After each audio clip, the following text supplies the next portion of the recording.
Mainit ang gabi, pero nanlalamig ang mga kamay ni Yvette Alcaraz habang hawak ang cellphone. Sa screen malinaw ang litrato, si Francis. Ang lalaking pinangakuan siyang magkasama sila hanggang kamatayan. Yakap-yakap ang dating empleyado nilang si Tessa Vergara sa isang resto bar. Hindi yon simpleng yakapan. Iba ang tinginan, iba ang ngiti. Parang naputol ang hininga ni Yvette. Ang pintig ng puso niya, sabay sa pag-ikot ng hangin sa loob ng kotse. Parang sirena ng babala. Pero, huli na. Wala nang dapat ipaliwanag. Wala nang dapat itanong.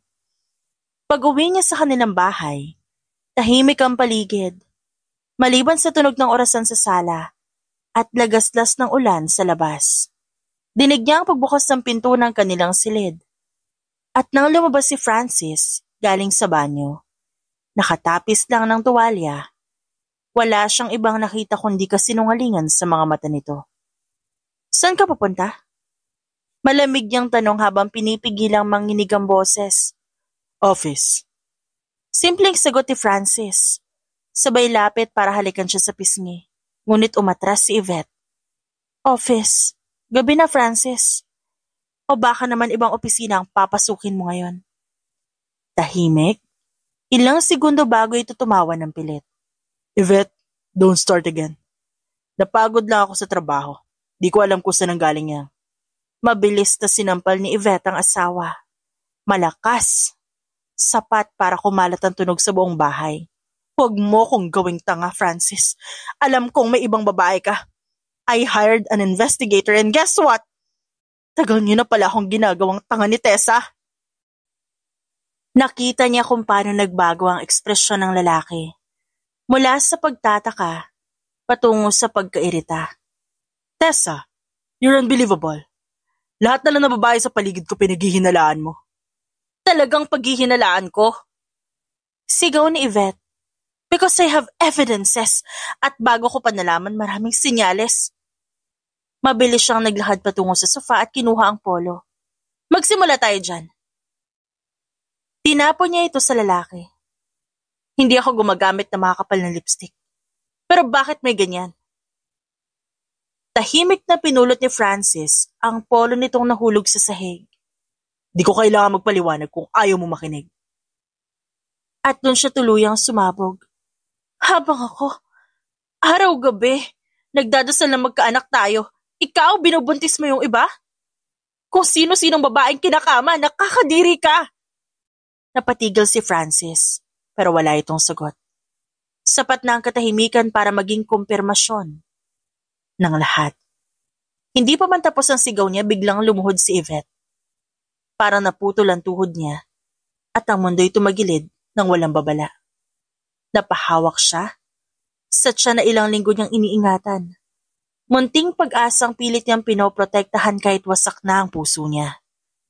Ramdam niya ang matalim na kirot. Mabilis, hindi katulad ng ordinaryong sakit. Ito'y parang may humila mula sa kaloob-looban niya. Kasabay nun, may mainit na likidong dumalay pababa sa kanyang hita. Yvette! Bulalas ni Francis, pero hindi galit kundi gulat. Buntis ka? Sunod-sunod ang hingal niya. Hindi agad siya nakapagsalita. Ba't di mo sinabi? Tumingala siya. Nakaukit ang takot, sakit, at galit sa mukha niyang namumugto ang mga mata. Isay-say pa ba kung sasabihin ko sa'yo? Kapag sinabi ko, babalikan mo ako? Hindi niya na narinig ang sagot. Ang tanging naramdaman niya ay ang patuloy na pag-init ng dugo sa pagitan ng kanyang hita at ang pagbilis ng pintig ng puso na parang nagmamakaawa. Nabura ang paligid, nawala ang ilaw. Tumitili ang mga lamang loob niya sa bawat kibot ng puson. At bago siya tuluyang mawalan ng ulirat, narinig niya ang pangalan niya o ang sigaw ng pangalan niyang hindi niya natiyak kung sa kanya pa tumutukoy. Pagmulat niya, malamig. Hindi lang ang hangin pati ang katahimikan. Ang liwanag ng fluorescent lamp nakakasakit sa mata. At ang puti ng kwarto parang nilalamon ng lahat ng kulay sa mundo. Hawak niya ang kanyang tiyan. Wala na ang kirot. Umupo ang doktor sa tabi niya, may hawak na chart. Mahina ang tinig nito. Parang takot masaktan siya. Mrs. Alcaraz, I'm very sorry you had a miscarriage. 4 na salitang nagpaikot sa mundo at nagdala sa kanya pabalik sa pinakamadilim na kilala niyang espasyo. Hindi siya umiyak sa una. Tumingin lang siya sa kisame. Walang gumagalaw. Walang nalalaglag, walang nagbabago. Pero ang puso niya unti-unting pumuputok sa loob. Wala si Francis. Walang asawa sa tabi niyang dapat sana'y humahawak sa kamay niya. Walang mainit na bisig na magpapaalala sa kanya na hindi siya mag-isa. Para siyang iniwang humihinga sa gitna ng gerang matagal nang tapos. Pero siya pa rin ang biktima. Tinanggal ng nurse ang swero. Dahan-dahan. Para bang iyak ang bawat pihit. Iniwan siya sa malamig na kama. Sa kwartong walang ingay, walang tanong, walang kahit sino. Sa maliit na mesa naroon ang cellphone niya. Nang buksan niya yon, agad pumasok ang isang mensahe. Mula kay Francis. Don't wait up. I need time to think. Tahimik na napatingin si Yvette sa screen. Mahigpit ang pagkakahawak niya. Time to think. Habang ako nagdurugo sa pagkawala ng anak natin. Bulong niya at nanginginig ang boses. Sa wakas, humulagpos ang luha, hindi dahil sa pagkawala, kundi dahil sa katotohanang matagal na siyang nag-iisa. Matapos ang pananatili ng 3 araw sa ospital, umuwi siya. Buong maghapon siyang umiiyak, tulala. Inabot niya ang alak na dinala ng kapatid niya kaninang umaga. Isang bote ng red wine na dapat sana pampakalmang inumin. Ngayon naging kasabay ng bawat ikbi niya. Sinamahan niya ang alak ng pait, ng mga tanong, ng mga sigaw. Saan ba ako nagkulang? May mali ba sa akin? Hindi ko ba naibigay lahat? Sa labas ng bintana bumubuhos ang ulan. Parang nakikiramay ang langit. Habang iniinom niya ang bawat lagok, pumapasok sa isip niya ang bawat alaala. Ang unang I love you ni Francis, ang kasal nilang puno ng pangako, ang gabing sabay silang nangarap na magkaroon ng bahay at ng anak. Lahat ng yon, ngayon ay parang ilusyon lang na naglaho sa isang iglap. Akala ko, Francis, ako ang pipiliin mo kahit kailan. Pero hindi pala. Mas pinili mo yung tukso kaysa sa pamilya natin. Nanginginig ang kamay niyang may hawak ng bote. Gusto niyang ihagis ito. Gusto niyang wasakin ang lahat, pero anong silbi? Nang sumunod na mga araw, tahimik pa rin ang bahay. Walang amoy ng kape, walang tunog ng umaga. Si Yvette, nakaupo sa dining table. Hawak ang ultrasound photo na dapat sana'y patunay ng bagong simula. Sa halip, naging simbolo yon ng lahat ng nawala. Pumasok si Francis bitbit ang maleta. Hindi ito nagsalita, ni hindi siya tiningnan. Aalis ka. Tanong ni Yvette, paos ang boses. Magpapahinga muna ako sa bahay ni Tessa. Ayoko muna ng gulo. Gulo? Ako ang gulo para sa'yo, Francis? Ako na asawa mo? Wala na tayo aasahan pa. You need to move on. Sabi ni Francis sa wakas. At sa salitang yon, tuluyang nabasag ang natitirang parte ni Yvette na umaasa.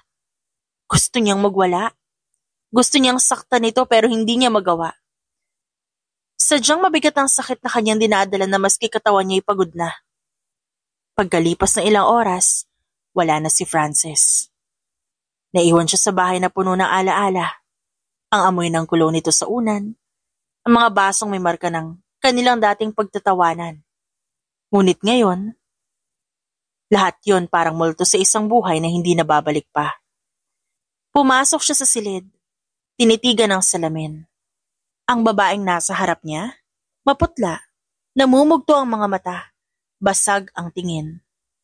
Hindi ito ang katapusan ko. Hindi mo ako ganito iiwan, Francis. Hindi mo ako ganito babaliin. Sa bawat salitang binibitiwan niya, ramdam niya ang unti-unting pag-igting ng galit. Hindi na luha ng kawalan, kundi apoy ng paghihiganti.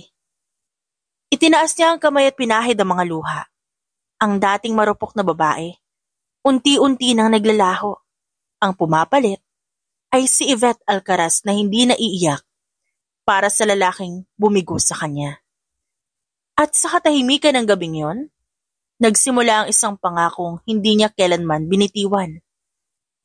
Kung di mo ako pinili, Francis, ipaparamdam ko sa inyo ni Tessa kung paano mawasak ang mundo. Hindi pwedeng ako lang magdurusa. Pinili niyo akong saktan. Gaganti ako. Sa unang pagkakataon, mula nang mangyari ang lahat, ngumiti si Yvette hindi dahil masaya siya, kundi dahil alam niya nga sugat na ito ang siyang magiging sandata niya. Mula nang umalis si Francis at sumama kay Tessa, naging mabigat at malamig ang bawat araw ni Yvette. Pero sa lamig na yon, may apoy na unti-unting naglalagablab. Hindi katulad ng ibang babae na tatawag na abogado, magpa-file ng kaso o media scandal. Hindi ganun si Yvette. Nasanay siyang gumalaw ng tahimik, eksakto at masakit. At ngayong siya ang iniwan, siya rin ang magiging bagyo sa mga buhay ng dalawang nang wasak sa kanya. Ang unang target? Simple lang. Negosyo ni Francis. Nakaharap sa kanya ang pinsan niyang si Mara. Halatang kinakabahan. Sigurado ka ba dyan, Yvette? Alam mong malaking gulo to. Hindi ako nagsimula ng gulo. Tinatapos ko lang. Pero paano mo nga sisimulan? Hindi naman nakapangalan sa iyo yung puhunan. Hindi kailangan ng pangalan para gumalaw ng pamilya ko. Kailangan lang ng tawag. At ginawa niya. Yvette, anong kailangan mo? Tanong ng isa sa board directors na si Mr. Navarro. Habang nasa kabilang linya. Tulungan mo ako. Tanggalin ang supply deals kay Francis. Ilang sandaling katahimikan ang bumalot sa paligid. Kung gusto mo, Yvette, sa iyo ang desisyon. Matagal na kitang tinutulungan, sabihin mo lang. Binabawi namin lahat ng pabor. Simula ngayon. At ang dahilan? Di ko na siya mapagkakatiwalaan. Pagkababa ng tawag, sunod-sunod ang notifications, canceled deals, withdrawn contracts, pending reviews, terminations. Parang domino, nagbagsakan lahat. Miss Alcaraz, narinig naming umatras ng pamilya mo. Totoo ba yon? Tanong ng isa sa investors sa emergency Zoom meeting. It's true? Should we be worried? Depende. Kung okay lang sa inyo ang isang CEO na hindi marunong humawak ng kumpanya. Meaning? Meaning, hindi na namin kayang pagkatiwalaan si Francis bilang partner. Pagkasabi nun, isa-isang nag-off-cam ang mga investors, isa-isang nag-leave sa meeting, isa-isang nagpadala ng email na nagsasabing, we're pulling out. Hindi na siya nagsalita pa dahil hindi niya naman kailangan. Kinabukasan, narinig niya na lang na hindi iniimbitahan si Francis sa kahit anong dinner o business gathering at si Tessa, mas lalong walang kumikilala. Hindi niya kailangan magkalat. Hindi siya nagsabi ng kahit anong sikreto. Hindi siya nagpakita ng emosyon. Sila mismo ang lumayo. Sila mismo ang naghugas kamay. Sila mismo ang nagdesisyon na ayaw nilang masabit sa eskandalo. At ang pinakamasarap na katotohanan? Hindi man lang galing kay Yvette ang mga bagong bulong. Puro epekto yun ang pagkawala niya sa eksena. Umupo siya sa sofa, hawak ang baso ng tubig. Nakabukas ang balita sa TV. May headline na, Francis Alcaraz under fire for mismanagement issues.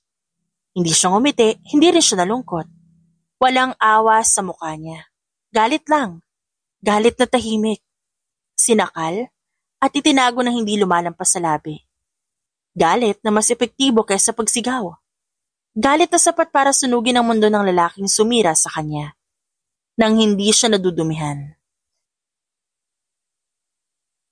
Dumating ang kaibigan niyang si Clarice sa bahay. Napaupo ito. Ang bilis, Yvette. Nakakatakot ka. Clarice, kapag magaling gumalaw ang isang babae, hindi kailangan madumihan ang kanyang kamay. Anong tawag dyan? Hustisya. Tahimik, dahan-dahan at masakit. At yun ang paraan niya. Hindi maingay, hindi marahas. Pero siguradong hindi nakakawala. Ganito gumalaw si Yvette. Tahimik, pero nakakasakal. Isang umaga tumawag si Francis. Hindi niya alam kung saan nakatira ang lalaki ngayon. Pero ramdam niya sa boses nito ang pagod. Ang yabang nito na dati punong-puno. Ngayon parang lumalaylay. Yvette, we need to talk.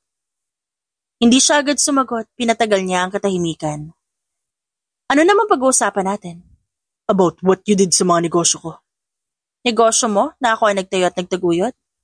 While you just took the credits. Nababaliw ka na, Yvette. Dahil sa'yo? Dahil sa panluloko mo? Ano inaasahan mo sa akin, tutulala lang? Magmamakaawa na balikan mo? Hindi! Mas nanaisin kung makita kang nagdurusa, kayo ng kabit mo. Hindi pwedeng ako lang ang miserable dito. So fasten your seatbelt, Francis Alcaraz. Nagsisimula pa lang ako maningil. I'm filing for annulment. Mas mabuti sa ating dalawa kung tapusin na natin to. Ngumiti si Yvette. Matagal na tayong tapos. Pero hindi ako papayag. Ano? Bulalas ng lalaki sa kabilang linya. Hindi ako papayag. Para walang masaya sa atin. Niloko mo ko. Sinira mo ko. At di ko ibibigay ang kalayaang gusto mo. Narinig niya ang pagbuga ng hangin ni Francis. Yvette, stop being unreasonable. Unreasonable? Sino ba nangangaliwa, Francis? Sino ba ang nanakit? Sino ba ang may anak na hindi galing sa asawa? I didn't love you. Mas mahal ko si Tessa. Tumango siya kahit hindi nito nakikita.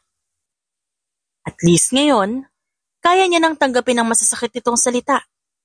Naintindihan ko na mas matimbang ang babae yan kaysa sa amin ang anak mo.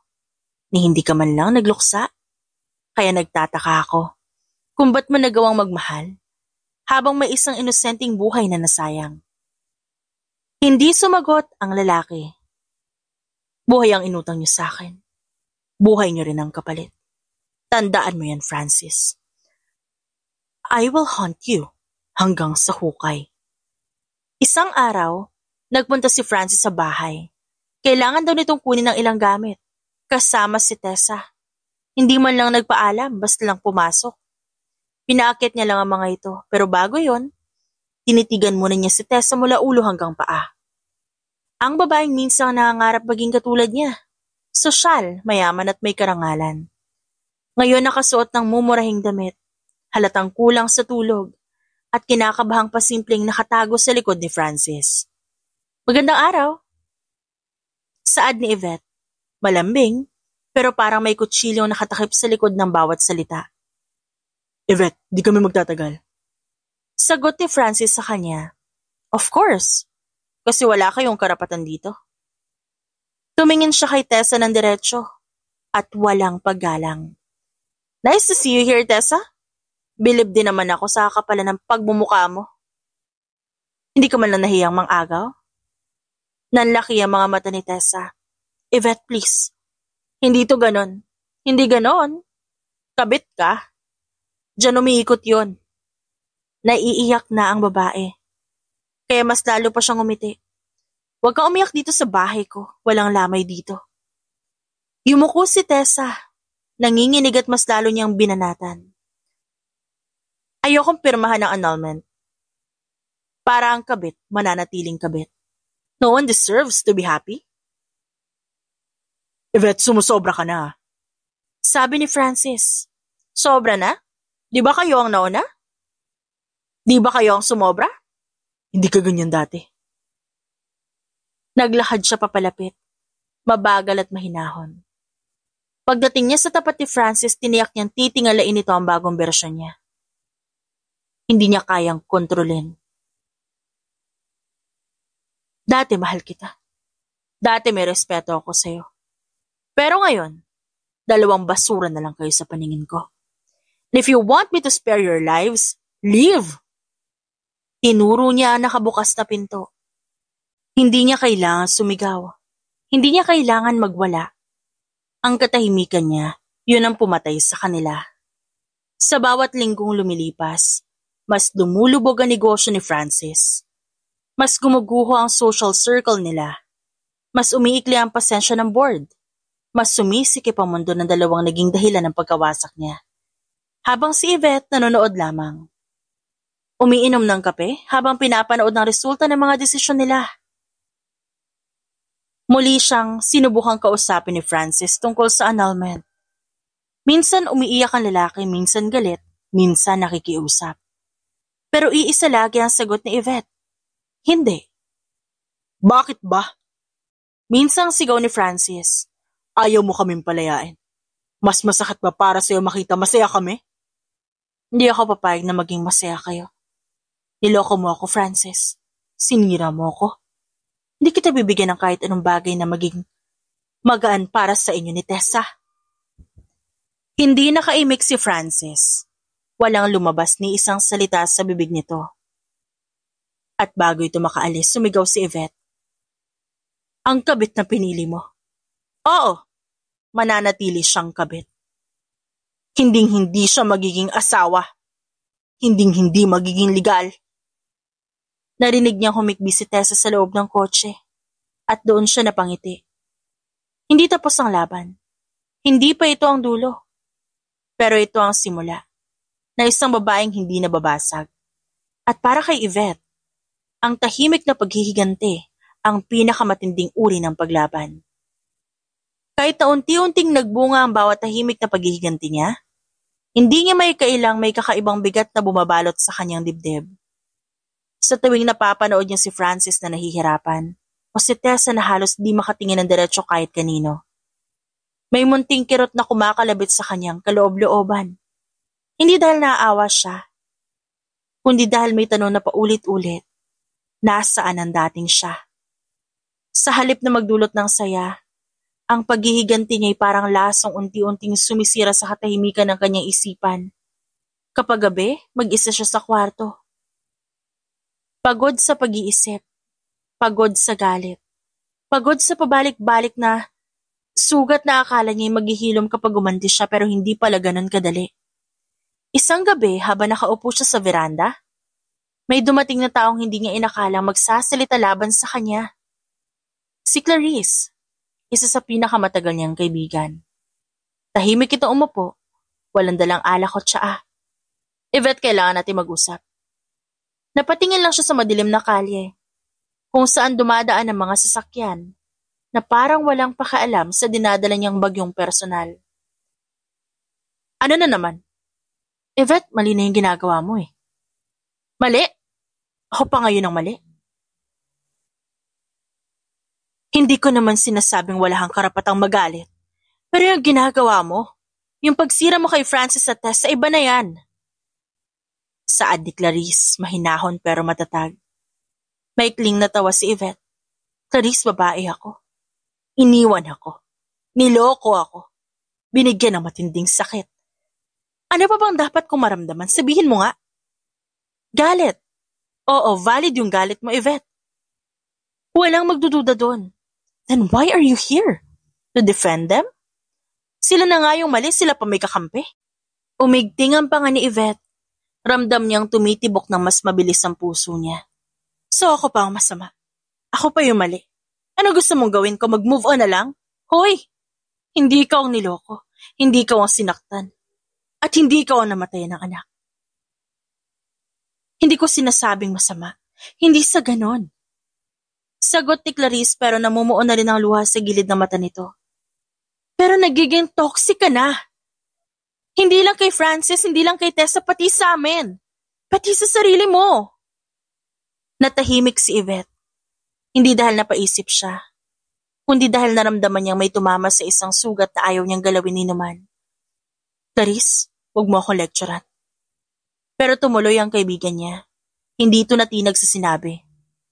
Yvette, hindi ka na namin makausap na maayos. Lagi ka nalang galit. Lagi kang puno ng puot. Iniwan ka ni Francis dahil may iba na siyang mahal. Alam ko masakit yun, pero totoo yun. At habang ginagawa mo to, itong paghihiganti mo, lalo ka lang yung kinasusuklaman. Lalo siyang lumalayo. Hindi ko kailangan ng pagmamahal niya. Singhal ni Yvette. Hindi ko kailangan, pero gusto mo pa rin. Putol ni Clarice sa matalim na paraan. Hindi ka mahagat over kasi nasaktan ka. At sa sakit na yun, nabubulag ka na. Hindi mo na nakikita kung anong ginagawa mo sa sarili mo. Napalunok si Yvette. Napatingin sa lupa. Sa unang pagkakataon, may malamig na takot na gumapang sa dibdib niya. Hindi mo alam ang pakiramdam. Hindi ikaw ang nawalan ng anak. Hindi ikaw ang tinanggalan ng karapatan na maging ina. Alam ko. Alam na alam ko yon. Pero Yvette, hindi rin deserve ng puso mo na maging ganito. Hindi mo deserve na araw-araw puno ka ng puot. Hindi mo deserve na maging tao na hindi mo na nakikilala yung sarili mo. Tama na. Napatigil si Yvette. Tumulo ang luha kahit ayaw niya. Nasaan na? Yung dating ako. Walang sumagot. Kahit si Clarice, kahit ang hangin, wala. Hindi ko sila pinipili. Pinipili kita, ikaw ang kaibigan ko kaya ako nandito. Para sabihin na tama na, Yvette. Hindi ka na gumaganti para sa sarili mo eh. Gumaganti ka na dahil ayaw mong tanggapin na tapos na. Parang huminto ang mundo niya. Parang lahat ng ingay nawala. Parang naubos ang lakas ni Yvette. Tumulo ang luha niya sa tahimik na paraan. At doon niya naramdaman ng bigat. Bigat ng hindi galit, hindi ng paghihiganti, kundi ng konsensya na matagal niyang tinakasan. Gabi na, tahimik ang bahay. Tanging tikatik ng ulan at mababang ugong ng aircon ang umaalingaw-ngaw sa sala. Nakaupo si Yvette sa sofa, nakasandal hawak ang cellphone na kanina pa niya hindi sinusubukang buksan. Ayaw niyang makita ang mga mensahe ni Francis. Ayaw niyang makita ang pangalan ni Tessa. Ayaw niyang muling balikan ang anumang alaala nila. Pagod na ako. Bulong niya sa sarili. Pero kahit gano'n niya ulit-ulitin, hindi gumagaan ang dibdib niya. Mas lalo lang bumibigat. Parang may nakapatong na bato sa puso niya. Hanggang sa biglang tumunog ang kanyang cellphone. Nag-text ang kapatid niya. Sunod-sunod, halos sabay-sabay. Yvette, check mo to. Si Francis yata to, kasama yung babae niya. Nanigas siya. Parang may humila sa kaluluwa niya pababa. Nanginginig ang daliri niya. Napinindot ang link na ipinadala. Bumungad ang larawan ng SUV na halos madurog sa gilid ng highway. Nakabaliktad, basag ang windshield. Sa caption, couple dead at the scene, one child survivor. Nalaglag ang cellphone sa sahig. Hindi niya maalala kung paano siya nakapagbihis, nakapagsapatos, o nakapagtawag ng taxi. Pagdating niya sa ospital, sinalubong siya ng amoy ng disinfectant at puting ilaw na nakakasakit ng mata. May 2 body bags sa hallway, may police tape, may nurse na umiiyak habang tinatakpan ng isang braso na lumalabas sa isang bag. Ma'am, kayo po ba si Yvette Alcaraz? Marahan siyang tumango. May batang babae po. Hinahanap kayo. Nagulat siya. O bata? Inalalayan siya ng nurse papunta sa pediatric emergency room. At pagpasok niya, nakita niya isang batang nakaupo sa hospital bed. May sugat sa noo. Umiiyak, nanginginig. Yakap-yakap ang isang stuffed toy. Chloe? Ma'am, ito po si Chloe, ang anak ng mga nasawi sa aksidente. Anak? Naguguluhan siyang nakatitig sa bata at sa nurse. Palipat-lipat. Ang tanging lumalabas lang sa bibig niya. How old is she? Kinuha ng nurse ang chart at sumagot. 8 po. At doon para siyang binuhusan ng yelo. 8 taong gulang. 8 taon. Tumayo siya at di makagalaw. Umangat ang lahat ng tanong sa utak niya. Paano nagkaroon ng 8 taong gulang na anak si Francis? Kailan? Bakit? Ba't di niya alam? At ang pinakamalakas na tanong, kaya ba siya hinayaan itong makunan? Dahil may anak na pala ito sa iba? Sumikip ang lalamunan niya. Nabingi siya sa kirot. Hindi pala buntis si Tessa nung iniwan si Yvette. Hindi yun bagong pagsisimula para kay Francis. Yun ay pagpapatuloy ng relasyon at buhay na matagal nang nagsimula habang siya asawa, nabubulok sa kasinungalingan. Parang binagsakan ng langit at lupa ang buong pagkatao niya ng 2 ulit na sakit. Ang sakit ng pagtataksil at ang sakit ng katotohanang matagal na siyang pinalitan. Ang nanay ko po. Mahina at umiiyak na tanong ni Chloe sa nurse. At doon pumutol ang hininga ni Yvette. Hindi niya alam kung awa, galit, o hiwalay na damdamin ang naramdaman niya. Pero isang bagay ang malinaw. Ang batang ito, anak ng 2 taong sinira siya, ngayon mag-isa. Habang nasa waiting area, dumating si Clarice. Hingal halatang nagmamadali. Yvette, Diyos ko! Nakita ko sa balita, ayos ka lang ba? Hindi sumagot si Yvette. Nakaupo lang siya nakatulala. Naupo sa tabi niya si Clarice, si Francis, si Tessa. Saka biglang tumulo ang luha ni Yvette. Hindi dahil sa kanila, kundi dahil sa sakit ng katotohanan. 8 taon, Clarice. 8 taon. May anak na pala sila. 8 taon nila ako niloko. 8 taon ako naghintay. 8 taon ako nabuhay sa kasinungalingan. Wala pala akong hinihintay. Hinawakan siya ni Clarice sa kamay. Yvette, yung miscarriage ko, yung pagkawala ng anak ko, alam mo ba kung gaano ako nasira noon? Habang ako umaasa siya, may anak na pala siya sa iba. At hinayaan niya ako mawalan. Paano niya nakayanan, Clarice? Paano niya nagawa na harapin ako araw-araw, halikan ako, yakapin ako habang may bata siya na hindi ko alam. Paano? Niyakap siya ni Clarice. Pero si Yvette, nanatiling matigas. Hindi makaiyak ng buo. At ngayon, patay na sila. Wala na ako mapagbuntungan ng galit. Wala na ako masisisi kundi sarili ko. I once wished na mawala sila, but I realize, masama akong tao. Yvette, wala kang dapat patunayan. Tapos na. Hindi mo na kailangan balik-balikan ng sugat. Hindi ko alam kung paano ako titigil. Paulit-ulit na hinihiwa yung sugat ko, yung puso ko. Tumingin siya sa pintuan ng pediatric room, kung saan naroon si Chloe. Walang malay sa kasalanan ng kanyang mga magulang. Yung bata wala siyang kasama. Wala siyang ina, walang ama, wala siyang kasalanan. Sa unang pagkakataon, hindi galit ang dumaloy sa puso ni Yvette. Hindi awa, hindi rin pagmamahal, kundi isang kakaibang lamig. Diyos ko, ano bang gagawin ko ngayon? Tahimik ang pediatric room, maliban sa mahinang pag-iyak ng batang nakaupo sa gilid ng hospital bed. Si Chloe. 8 taong gulang, may bendas sa noo, nanginginig. Tila walang direksyong tinitignan at parang naliligaw sa mundong. Hindi nito naiintindihan. Nakatayo si Yvette sa pinto. Hawak ang malamig na doorknob na parabang yun lang ang pumipigil sa kanya para hindi tuluyang gumuho. Ilang minuto niyang pinapanood ang bata. Isang batang bunga ng kasalanan, ng pagtataksil na sumira sa buong pagkatao niya. Pero bakit? Bakit iba ang nararamdaman niya? Miss Yvette, gusto ko raw kausapin ng social worker. Tawag ng nurse. Tumango siya pero bago siya lumabas, napatingin siya ulit kay Chloe.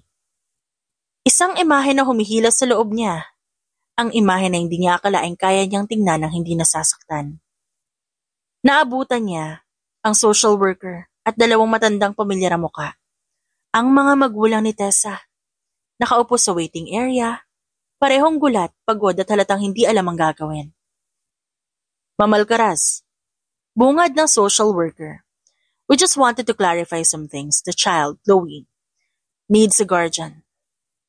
Nasaan ang kamag-anak nila Francis? Tanong ni Yvette, bagamat alam niyang wala halos koneksyon ng pamilya ng lalaki sa piling niya. Wala pong sumasagot, wala rin pumupunta, at yung pamilya ni Tessa hindi kayang kupkupin ang bata. Napatungo ang ina ni Tessa, halata ang hiya at pagod sa mukha nito. Hindi namin kayang suportahan si Chloe. Matagal na rin kami na mamroblema sa pera at hindi namin alam kung paano alagaan ang bata. Napatingin ang matandang lalaki kay Yvette. Mahina ang boses nitong nagsalita. Magulo ang pamilya namin. Magulo ang buhay ng anak namin. Wala kaming maibibigay sa bata. Pero kayo po, wala na kami magagawa. Basta ang huling alam namin, Kayo ang huling taong binanggit ng doktor. Kayo raw ang gustong puntahan ni Chloe. Ako? Opo. Sagot ng social worker. She said your name several times. She was asking if you knew where her mommy was. And if she could stay with you for a while. Napalunok si Yvette. Masakit. Mabigat. Parang may bumara sa lalamunan niya. Bakit siya? Ba't ang batang bunga ng pagkawasak niya siya pa ang hinahanap nito? Tumayo ang ina ni Tessa at lumapit sa kanya. Nanginginig pa ang kamay. Alam naming wala kaming karapatan, Ma'am Yvette. Alam naming sinaktan ka ng aming anak. Pero bata pa si Chloe. Wala siyang kasalanan. Kung hindi niyo rin kaya, handang kunin ng DSWD ang bata. Baka ipasa sa foster care. Sa puntong yon, biglang sumikdo ang puso ni Yvette. Foster care. Isang batang 8 taon, sugatan at nag-iisa. Walang magulang ilalagay sa sistema? Mawawala sa kung saan-saan. May iwan sa mundo ng walang direksyon. Hindi niya kayang isipin yon. Hindi niya kayang pabayaan ang batang yon. Kahit alam niya sa bawat tingin niya kay Chloe, may sugat na bumabalik. Sa gabing yon, parang may kung anong kumilos sa loob niya. Nakagustuhang protektahan ng bata. Hahanapin ni Chloe ang magulang niya kapag lumaki siya. Pero ngayon, kailangan niya lang ng bahay. At ng taong hindi siya iiwan. Hindi niya alam kung anong nagtulak sa kanya. Hindi niya alam kung anong tumulak sa bibig niya para magsalita. Ako ang mag-aalaga sa bata. Nanahimik ang buong hallway. Napatigil ang social worker. Napatulala ang magulang ni Tessa. Sigurado po kayo, ma'am?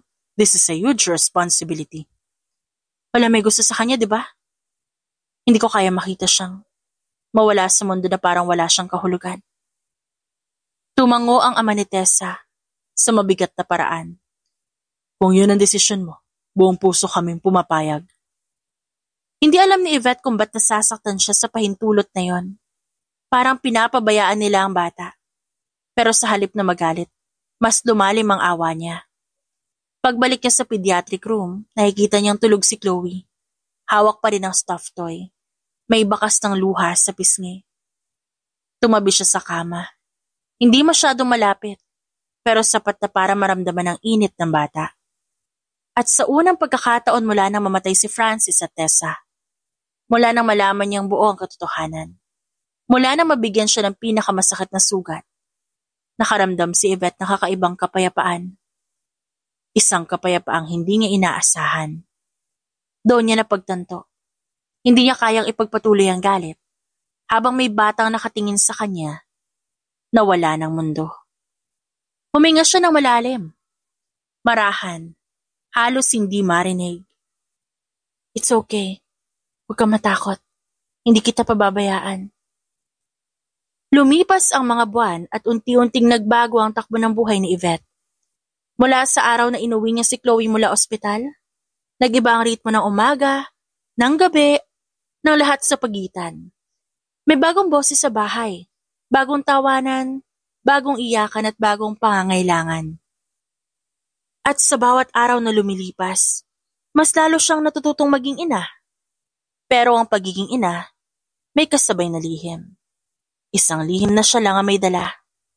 Sa bawat ngiti ni Chloe, sa bawat pagyakap ng bata, may kirot na pilit siyang tinatago. Dahil sa bawat nakikita niyang kawalang muwang ng batang ito, naroon din ang alaala ng pagtataksil, ng pagdurugo, at ng mga taong sumira sa kanya. At walang nakakaalam doon maliban sa kanya. Yvette? Tita Yvette! Tapos na po yung assignment ko, pwede na po ba tayo magmerienda? Namula si Chloe, at napahinto si Yvette sa pagsusulat. Mama, hindi tita. Di ba sabi ko sa'yo? Ay, sorry po. Nakakalimutan ko minsan. Tumayo si Yvette at lumapit. Hinaplos ang buhok ng bata. Okay lang, di naman kita minamadali. Pero habang kinocomfort niya ito, masakit sa tinig sa loob niya ang pagbulong na hindi niya ito totoong anak, kundi anak ito ng taong sumira sa kanya. Habang kumakain ng banana bread si Chloe, Nakaupo si Yvette sa tapat nito. Iniinom ang mainit na tsaa. Tahimik ang bata. Isang katahimikang bihira sa isang 8 taong gulang. Chloe, okay ka lang ba talaga? Tumunganga ang bata sa tinapay nito. Okay naman po. Pero may inisip ka. Mama, bakit wala nang bumibisita sa akin na kamag-anak? Parang may pumalo sa dibdib ni Yvette. Ibig ko sabihin, dati po may nakikita ko sa ospital pero ngayon wala na. Humigpit ang hawak ni Yvette sa tasa. Paano niya maipapaliwanag sa batang ito na ang taong dapat magmahal sa kanya pinili siyang iwan? Dahan-dahan siyang yumuko at hinawakan ang kamay ni Chloe. Chloe, di lahat ng tao kayang mag-alaga. Minsan, hindi dahil ayaw nila. Minsan dahil hindi nila kaya. Katulad nila nanay at tatay. Mahina ang tanong ng bata. Dumikit ang sakit sa puso ni Yvette. Kahit wala na sila. Di ka naman nag-iisa. Nandito ako. Salamat po, Mama. Hindi talaga ako nagkamali. Nabanggitin yung pangalan niyo sa nurse. Mainit na luhang muntik nang pumatak sa mata ni Yvette. Dahil sa sinabi ni Chloe. Pumasok si Clarice sa bahay nang hindi kumakatok. Isang bagay na pinapahintulutan lang kapag gabi at alam nitong mahirap ang araw para sa kanya. Nagpapakasenti ka na naman. Ani Clarice habang umuupo sa gilid ng kama. Napabuntong hininga si Yvette. Clarice, bakit bawat araw mas minamahal ko si Chloe? Pero sa bawat araw din na yon, mas bumabalik yung sakit. Alam mo, naiinis ako sa sarili ko. Bakit naman? Dahil mahal ko na yung bata. Pero anak siya ni na Francis at Tessa. Alam mo, di mo kailangang iwasan ng sakit para mahalin ng bata. Pwede mong maramdaman ng parehong bagay. Yun nga yung problema eh. Hindi ko alam kung paano. Sa bawat tingin ko kay Chloe, nakikita ko si Francis. Nakikita ko rin si Tessa. Naaalala ko lahat ng pinagdaanan ko. Pero nakikita mo rin ba kung ano ang di mo nakikita dati? Ano yun? Isang batang hindi sinasadyang naging parte ng gulo. Isang batang kaya mong bigyan ng buhay na hindi mo nakuha. Natigilan si Yvette. Isang batang kaya niyang mahalin. Isang batang walang kasalanan. Isang batang marunong umiti kahit punit ang puso. Mabilis man ang tibok ng puso niya. Hindi niya matakasan ang katotohanan. May puwang sa puso niya si Chloe. Nasa garden sila. Si Chloe nagpipinta ng bulaklak. Si Yvette tahimik na nagbabasa. Ilang beses na siyang napatitig sa bata. Sa masayang ngiti nito. Sa kinang ng mata habang nagdodrawing. Sa tawa nitong puno ng pag-asa. Chloe, pwede ba ako magtanong? Opo! Masaya ka ba rito, sa bahay ko? Lumingon si Chloe tapat ang tingin at walang pagdududa. Oo naman po, ganda kaya ng bahay niyo. Daming pagkain, tas marami akong gamit. Maalala ko, hindi naman ganun kadami damit ko dati. Kasi palagi akong sinusuway ni nanay, pero si tatay binibigay niya lahat ng gusto ko. Parang may humaplos sa puso ni Yvette. Hindi niya alam kung galit pa ba siya, kung may bahid pa ba ng sakit, o kung may tinig pa ng nakaraan. Ang alam niya lang sa isang iglap, sa simpleng sagot, parang may natunaw sa puso niya na matagal niya nang kinikimkim. Chloe, I'll protect you, kahit ano pa mangyari. Ngumiti ang bata. I know, Mama. At doon sa simpleng sagot na yon, naramdaman ni Yvette ang pinakamalaking lihim na unti-unting nabubuksan sa sarili niya. Nasa kabila ng galit, sakit at pagkawasak, may natitirang puso sa loob niya at handa itong tumibok para sa batang hindi niya inakalang mamahalin. Lumipas ang ilang buwan, kahit may mga araw na mabigat pa rin ang dibdib niya, unti-unting humuhupa ang unos sa buhay niya. May daily routine na sila ni Chloe. Kaya nang isang araw biglang may kumatok sa pinto niya. Hindi niya inaasahang magbabalik ang isang taong matagal niya na hindi nakikita. Pagbukas niya ng pinto, naroon si Marco de la Vega. Maayos ang suot nitong polo, maamo ang muka. Pero may bigat ang mata na parang alam ang pinagdadaanan niya, kahit di man sila nagkita ng halos ilang taon. Yvette. Marco, it's been a while. Tagal mo rin di nagparamdam. Pwede ba akong pumasok? Tumango si Yvette. Pagpasok nila sa sala, agad na tumakbo si Chloe mula sa kusina. Bit-bit ang crayons. Mama, tapos na po yung... At si Marco, parang biglang lumuwag ang mukha at bahagyang nagulat. Oh, may mini-mi na pala dito. Sino po yan, Mama? Si Tito Marco, kaibigan ko. Lumapit si Marco, yumuko ng bahagya para maging ka-level ng bata. Hi kid, I'm Marco. Hi po, ako po si Chloe. Nice to meet you po. Nagkatinginan sina Marco at Yvette. Isang tingin na puno ng tanong, ngunit walang sinasabi. Habang hinahainan niya si Marco ng tsaa, naupo ito sa counter at kinamot ang bato. Narinig ko yung nangyari, lahat. Di ko alam kung paano ka kakausapin dati. Pero ngayon naisip ko na baka kailangan mo ng kaibigan. Napatigil si Yvette sa paghahalo ng tsaa. Kaibigan. Marami siyang nawalang kaibigan. Hindi dahil ginusto niya, kundi dahil natakot sila sa galit niya. Sa katahimikan niya noon. Sa paghihiganting halos lunurin siya. Salamat Marco, pero kaya ko naman. Napailing ang binata. Kaya mo, oo. Pero hindi ibig sabihin kailangan mo mag-isa. Hindi ko naman pinili maging mag-isa. Hindi mo rin pinipigilan. Para siyang tinamaan. Habang naglalaro si Chloe, naglalakad sila ni Marco sa garden. Tahimik lang ang lalaki habang nakatingin sa halaman. Nagbago ka. Hindi ka na yung dati na matapang. Pero may lambing sa dulo ng boses. Ngayon parang may pader ka maliban kay Chloe. Hindi ko naman sinadya. Pagod lang siguro ako. Sobrang pagod, Marco. I know. Narinig ko kay Clarice. And I can't blame you with that. Napatingin si Yvette sa bata na masaya nagpipinta ng bulaklak. Si Chloe, hindi ko alam kung paano siya napunta sa buhay ko. Pero heto siya at heto ako. Sinusubukan naming maging mabuting tao. Yvette, di mo kailangan maging perpekto para maging mabuting ina. Hindi rin kasalanan na mapagod. Tao ka. Huminga siya ng malalim. Hindi ako ang nanay niya, Marco. Di ko alam kung deserve ko to. Pero minahal ka niya at mahal ka niya hanggang ngayon. Anak siya ng 2 taong sumira sa akin. Pero siya ang bumuo ulit sa'yo, di ba?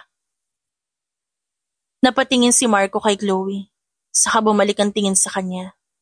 Tahimik na yumuko si Yvette. Hindi niya kailanman inasahang maririnig yon mula kay Marco.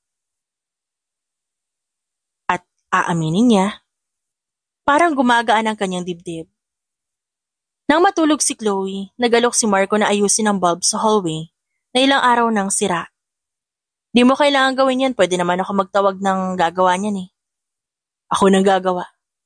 Kung ikaw susubok, baka mabalian ka pa. Matagal din kapag magpapapunta ka pa na mag-aayos.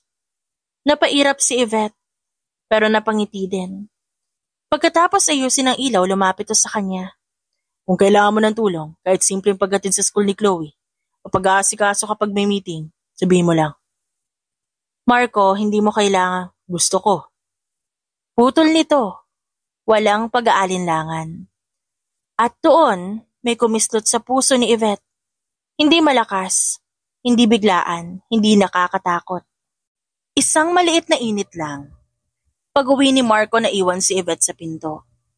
Nakatingin habang papalayo ang kotse. Huminga siya ng malalim. Kung dati bawat takbang palayo ng isang tao nagdadala ng sakit, ngayon hindi. Ngayon may pakaramdam siyang may babalik, may tutulong. May pupuno sa mga puwang na hindi niya inakalang mapupunan pa. Lumipas ang ilang taon. At tulad ng lahat ng bagay na hindi binibigkas, kusang lilitaw, nagsimulang lumabas sa mga katanungan ni Chloe. Dati sapat na rito ang simpleng sagot ni Yvette. Pero ngayon, nasa edad na ito na may sariling isip at sariling pangunawa. 14 na si Chloe. Nang unang magsalita tungkol dito. Gabi na yon at nag-aaral sila sa dining table. Mama, pwede ba ako magtanong tungkol sa real parents ko? Parang may tumusok sa puso ni Yvette. Of course, anong gusto mo malaman? Mama, sinaktan ka pa nila? Halos mabitawan ni Yvette ang hawak niyang ballpen. Hindi ganun ang tanong na inakala niya. Hindi, nasan sila? O bakit namatay sila? Kundi sinaktan ka ba nila? Hindi pala invisible ang sakit. Yun ang napagtanto ni Yvette. May nakakapansin pala. Napapansin siya ni Chloe. Chloe, just so you know, your parents made mistakes, and those mistakes hurt a lot of people, including me. I knew it. I always knew it. And I'm sorry, Mama. Hey, ba't ka magsasorry? Because I'm their daughter. Because I'm the result of all that pain. At sa sandaling yun parang tinamaan si Yvette ng kidlat. Ito ang kinatatakutan niya. Ito ang pilit niyang iniiwasan. Ito ang dahilan kung bakit lahat tinago niya. Ang takot na isang araw, maramdaman ng batang ito ang bigat na hindi niya dapat dalhin. Umupo sa tabi niya si Chloe at niyakap ito ng mahigpit. Hindi mo kasalanan ang ginawa ng mga magulang mo. Makinig ka sa akin, Chloe. Wala kang ginawang mali. Ang tanging mali lang sa mundo, kapag pinapayagan natin ang mga kasalanan na nakaraan na sirain ang kinabukasan natin. And you, Chloe, you never did that. Doon na ito tuluyang umiyak, hindi dahil sa sakit, kundi dahil sa pag-alis ng bigat na matagal nitong hindi maintindihan. Makalipas ang ilang linggo, muli silang nag-usap. Sa garden naman ngayon, habang nagpapatuyo ng buhok. Si Chloe nag-gardening. Si Yvette naman nakamasid lang. Mama, pwede ko ba malaman kung paano sila namatay? Napahinto si Yvette. Hindi dahil ayaw niyang magkwento, kundi dahil alam niyang sasabayan ng alaala ang bawat salita niya. Car accident. Severe. They didn't survive pero ikaw ang milagro nun kasi nabuhay ka. Mama, galit ka ba nung nalaman mong buhay ako? Chloe, nung una, hindi ako galit sa'yo. Galit ako sa mundo. Galit ako sa ginawa nila pero never sa'yo. I am sorry if I remind you of them. Hindi ganon. Sa tuwing nakikita kita, hindi ko naman nakikita yung sakit, hindi ko yung nararamdaman. Naalala ko yung mga bagay na hindi ko akalaing makukuha ko. Ang kapayapaan, pag-asa, at tsansa na mabuhay bilang isang mabuting tao. Napayakap si Chloe. Mahigpit at parang natatakot na mawala si Yvette kahit isang segundo lang. Isang gabi, habang nagluluto si Yvette, lumapit si Chloe na parang may gustong sabihin. Mama, pwede bang sabihin ko kung ano talaga yung nararamdaman ko? Of course. Hearing the truth didn't make me angry. It made me grateful. Grateful? Yes. Grateful ako because I have you, anak. Me too, I'm grateful. Dahil ikaw ang nandun sa ospital. Ikaw ang pumili sa akin and you chose me, Mama, when you had every reason to push me away. Chloe, just so you know, anak, you're the best thing that happened to me. At sa napakatahimik na sandaling yon, sa gitna ng bahay na minsang puno ng galit at kirot, naramdaman ni Yvette ang hindi niya naramdaman sa maraming taon, ang kapayapaan. At sa mata ni Chloe, nakita niyang unti-unting nawawala ang bigat na nakaraan. Wala nang takot, kundi yakap at pasasalamat na lang. Umaga ng tahimik, malamig, tila humihinga ang hangin kasabay niya. Nakasuot si Yvette ng simpleng itim na coat, hawak ang maliit na bouquet ng puting bulaklak, hindi rosas kundi lilis. Wala siyang planong magdala ng magarbong alay. Ngayon ang araw na matagal niyang iniiwasan. Ito ang araw na haharapin niya ang 2 taong matagal nang patay. Pero matagal ding nanirahan sa loob ng puso niya dahil sa galit. Pagpasok niya ng sementeryo, narinig niya ang banayad na tunog ng dahong tinatangay ng hangin. Huminto siya sa harapan ng magkatabing puntod. Sabay na nilibing, Sabay na inilagay sa pahingahang hindi nila nahanap sa buhay. At siya mismo ang nagpalibing sa dalawa. Lumuhod siya sa damuhan. Inilapag ang bulaklak. Huminga siya ng malalim. Ang hangin papunta sa kanya, parang nagkukumpirma na kailangan niyang magpatuloy. Galit ako sa'yo, Francis. Galit ako dahil iniwan mo ko. Galit ako dahil pinaniwala mo kung kaya pa natin pero ikaw, may pamilya ka na pala sa iba. 8 taon kang nagsinungaling. At ang pinakamasakit, hinayaan mong makunan ako habang may anak ka na sa ibang babae. Hinayaan mo ako mamatay sa sakit habang ikaw masaya sa mundong hindi ko alam. Pero Francis, tapos na yung galit ko sa'yo. Hindi dahil deserve mo yon. Hindi dahil mahal pa kita. Hindi dahil gusto kong maging mabait, kundi dahil sawa na ako mabuhay na ikaw lang ang lahat na nilalaman ng puso ko dahil sa galit. Sawa na ako, Francis. Ayoko nang mabuhay na ikaw ang dahilan ng galit ko. May anak akong inaalagaan ngayon. At kahit hindi mo ako hinayaang maging ina noon, binigyan ako ng pagkakataon ng tadhanang maging ina ngayon. Kay Chloe. Tumingin siya sa katabing puntod. Tessa. Ibang pangalan, ibang bigat, ngunit parehong sugat. Hindi ko kayang sabihin na hindi kita kinamuhian. Kinamuhian kita ng sobra. Dahil ikaw ang babaeng pinili niya, ikaw ang babaeng naging dahilan kung ba't nawala yung anak ko. Aminin mo man o hindi, alam mo. Alam mo may asawa siya. Alam mong sinira mo yung tahanan ko. Pero alam mo, Tessa, sa kabila ng lahat, ikaw ang nagbigay ng taong pinakamahalaga sa akin ngayon. Kung di kayo nagkaroon ng anak, hindi ko makikilala si Chloe. At kahit ilang taon kong itinanggi, siya ang pinakamagandang nangyari sa buhay ko. Chloe is good, Chloe is kind. Chloe is everything I hope to be my daughter. At kahit di ko kaya maging kaibigan mo nun, o maging mabuti sa'yo ngayon, nagpapasalamat ako dahil binigay mo siya sa akin. Hindi mo man marinig to, pero pinapatawad na kita. Para bang ang bawat salita, ang bawat pag-amin, ang bawat pagbitaw, ay nag-alis ng ilang taon na bigat na pasan-pasan niya. Ngayon naramdaman niya, ang paghihiganti hindi lang tungkol sa pagbagsak ng kalaban. Hindi tungkol sa pagkuha ng hustisya. Gamit ang galit, hindi rin tungkol sa pananakit pabalik para maibsan ang sakit. Ang tunay na paghihiganti ay ang pag-angat mula sa pagkakasadlak nila sa kanya. Ang pamumuhay ng mas masaya kaysa sa buhay na sinira ng ibang tao. Umihip ang malamig na hangin, para bang may nagbubulong sa kanya, at napangiti siya. Hindi mapait, hindi pilit kundi totoo. Maraming salamat. Sa sakit, sa aral, sa lahat. At habang naglalakad palayo sa puntod ni na Francis at Tessa, hindi niya naramdaman ang bigat. Tahimik ang hapon sa bagong bahay na inuupahan ni na Yvette sa probinsya. Malayo sa Maynila, malayo sa ingay, malayo sa trapiko. Sa alaala ng dating buhay. Nakahawak siya sa bintana ng kanilang sa. Naglalaro si Chloe. Ngayon 16 na taong gulang. Mas matangkad, mas may kumpiyansa at mas buhay kesa noon. Sa tabi nito'y si Marco. Nag-aayos ng bisikletang pinangako nitong kukumpunihin. Pareho silang may hawak na tools at si Chloe halatang natutuwa sa pagtuturo ng lalaki. Huminga siya ng malalim bago lumabas ng bahay.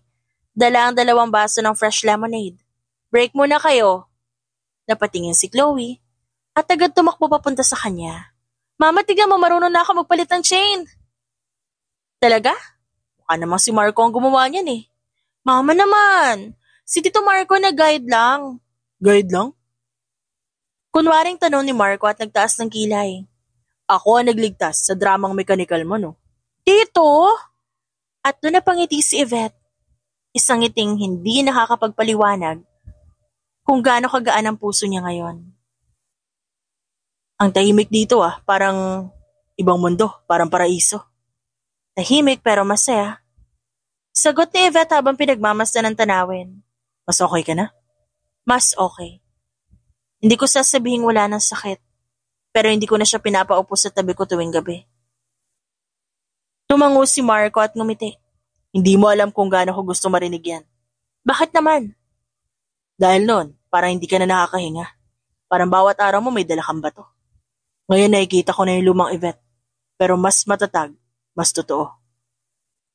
Hindi ko nga akalaing may pag-asa pa ako eh. Pero itong bahay, ang tahimik na buhay, si Chloe, ikaw, parang binuo niyo yung pirasong matagal nang nawawala. At doon niya lang napagtanto na hindi niya kailangan pilitin ang sarili na magmahal ulit. Darating ito, tulad ng hangin. Hindi nakikita pero nararamdaman. Hindi man sila nagmamadali, hindi man sila nagpaplanong tumalon sa isang bagong relasyon, may koneksyon silang hindi maikakaila. Isang koneksyon na unti-unti pero solidong nakaugat. Mama, yes love. Sagot ni Yvette nang tinawag siya ni Chloe. May bitbit itong sketchpad. Siya naman naghihiwa ng carrots. Umupo ang dalaga sa counter at nag-aalangan. Kanina naisip ko lang, ang dami ng pinagdaanan natin, no? Pati ikaw lalo. Ano yon? I mean, kung di mo ako kinuha, siguro iba ang buhay mo ngayon. Baka mas madali, baka mas konti ang problema. Hindi niya na hinayaang tapusin ito ang salita. Chloe, listen to me. I would choose you every time, every version of my life, every possible path. You would be my choice. Hindi ko sinasabi dahil gusto kong pasayahin ka. Sinasabi ko dahil yun ang totoo. Tinulungan mo ako mabuhay ulit. Tinulungan mo ako maging tao ulit. Kung may binago ka man, mas mabuti ang lahat. I'm glad that you're my mama. And I'm glad you're my daughter. O, tulungan mo na ako magluto ng hapunan na makakain na tayo. Ganado naman ito lumapit sa kanya para kunin ang kutsilyo at tulungan siyang maghiwa ng carrots. The best talagang afritada mo, ma. O siya, alam ko na kung ba't mo ako pinupuri ngayon. Ano bang gusto mo? Gusto ko ng poppy kahit aspen lang. Tumango siya at ngumiti. Hindi niya talaga kayang tanggihan ito. Pagkatapos ng hapunan, lumabas si Yvette para magpahangin at tumating naman si Marco.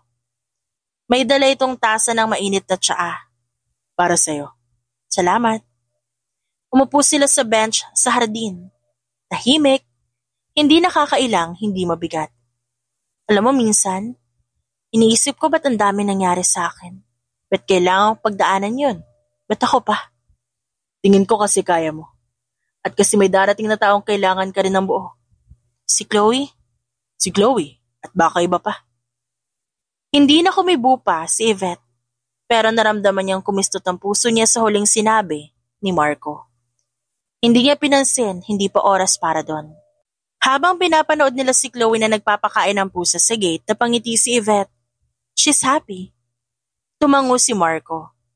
Because of you. Because of us. Tugon ng dalaga na noon nakalapit na sa kanila. Nang marinig ito ni Marco, hindi nito napigilang tumingin ng mas malalim kay Yvette. Sa unang beses, hindi na umiwas si Yvette sa tingin ng lalaki. Kinagabihan, nakaupo siya sa veranda, hawak ang journal.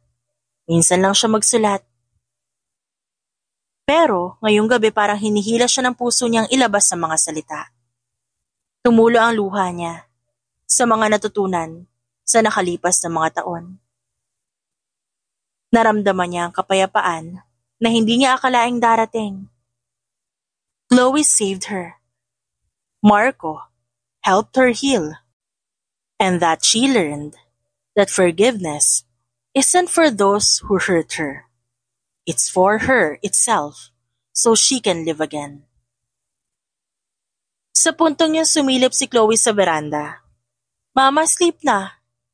Ngumiti si Yvette, sinara ang journal, at inabot ang kamay ng anak. Let's go, sweetheart. Sa dulo ng lahat, natutunan ni Yvette na ang tunay na paghihiganti, hindi paghilas sa ibaba, kundi pagangat sa sarili. Hindi pagwasak ng kalaban ang nagbibigay ng tunay na ginhawa, kundi ang paghilom ng sariling sugat. At minsan, ang pinakamalaking tagumpay hindi pagkapanalo sa laban, kundi ang kakayahang magmahal muli, patawarin ang nakaraan, at pumili ng bagong simula. dahil ang pinakamalakas na tao ay hindi ang nakaganti, kundi ang nakapagpatawad at namuhay muli ng masaya at mapayapa. The end.